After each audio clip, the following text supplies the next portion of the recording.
Dáridó után. Ez volt aztán az éjszaka. Bort többé sose lássak. Ha életemben párja volt ennek az áldomásnak.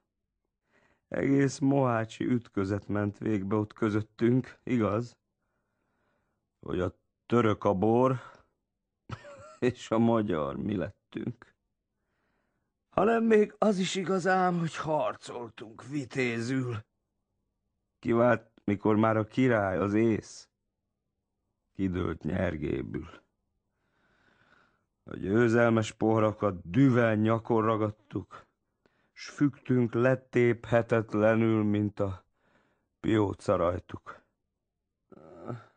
Ha oly hosszú lesz életünk, mint kortyaink valának, megéljük boldogabb korát a bús magyar hazának.